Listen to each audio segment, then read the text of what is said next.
Hello everyone, সবাই কেমন আছেন? সবাইকে বাসন্তী পুজোর দশমীর অনেক অনেক শুভেচ্ছা। এটা সপ্তমীর দিনের ব্লগ। আমার এডিট করে আপলোড করতে করতে আজকে দশমী চলে এলো। যাই হোক, আমরা সবাই মিলে রেডি হয়ে চলে গিয়েছিলাম সিদ্ধেশ্বরী মন্দিরে। মাকে দর্শন করাই যাচ্ছিল না, ভালো ভিড় ছিল। নর্মালি বাসন্তী পূজায় এত ভিড় থাকে না, কিন্তু এবার যেহেতু বন্ধের মধ্যে বাসন্তী পুজোটা পড়েছে, তো ভালোই ভিড় ছিল।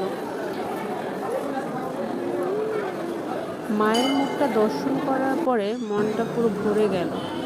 এত স্নিগ্ধ, এত মায়াবী মায়ের মুখটা, যেমনটা মায়ের মুখ হওয়া উচিত। আমি একটা জিনিস খেয়াল করেছি, সিদ্ধেশ্বরী মন্দিরে বিশেষ করে দুর্গা প্রতিমার চেয়ে বাসন্তী পুজোর প্রতিমাটা খুব সুন্দর হয়। যেমন মায়ের মুখটা হওয়া উচিত, মায়াবী, তেমনটাই। যাই হোক, আমরা পুরো সন্ধ্যা আরতি জুড়ে মন্দিরে ছিলাম। সন্ধ্যা আরতি শেষ হওয়ার পরে প্রসাদ নিয়ে একেবারে মন্দির থেকে বের হয়েছিলাম। ভেবেছিলাম রমনা যাব, কিন্তু এত গরম পড়েছিল আর যাওয়ার সাহস হয়নি। মায়ের সন্ধ্যা আরতিটা দেখে অনেকক্ষণ বসেছিলাম, খুব ভালো লাগছিল মন্দিরে বসে থাকতে।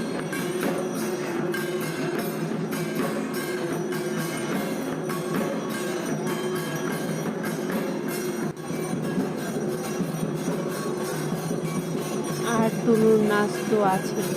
পুরোহিত মশাই যেভাবে আরতি করছিল সেভাবেই টুনু পাখি নাচতেছিল। ধুনুচি নিয়ে এভাবে দেখাচ্ছিল, এটাই দেখা যাচ্ছে সে নাচ করে করে। যেভাবে পুরোহিত মশাই আরতি করছিল সে তেমনি টুনু নাচতেছিল, সেই নাচ। অনেক নাচ করছে সে। এত বড় ভিডিও তো দেওয়া যাবে না, এই জন্য শর্ট করে এইটুকুই দেখালাম। তার নাচ থামতেছিলই না। পরে আমরা খুব জোর করে তাকে এক জায়গায় দাঁড় করিয়েছি, সেখানেও তার নাচ। আজকে আর থামায়, নাচতে নাচতে পুরো বেহাল অবস্থা তার, ঘেমে নেই, একাকার।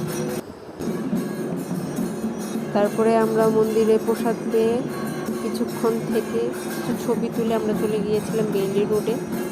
একটু হালকা পাতলা খাবার খেয়ে রাতের খাবারটা শেষ করেই এসেছিলাম।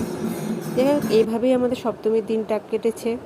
নর্মালি আমাদের বাসন্তী পুজোয় বের হওয়া হয় না, এবার ঈদের মধ্যে পড়াতে খুব ভালোই কেটেছে আমাদের পুজোটা। সব কিছু মিলিয়ে সপ্তমীর দিনটা খুব ভালো ছিল। অষ্টমীর ব্লগও আসবে কালকে আশা করি। সবাই ভালো থাকবেন, সুস্থ থাকবেন। সবাইকে শুভরাত্রি, টাটা। আর আমার পেজের সাথে থাকবেন, একটু ফলো করে দিবেন আমার পেজটা। আর সবাই আমার জন্য দোয়া করবেন যাতে ভালো ভালো ভিডিও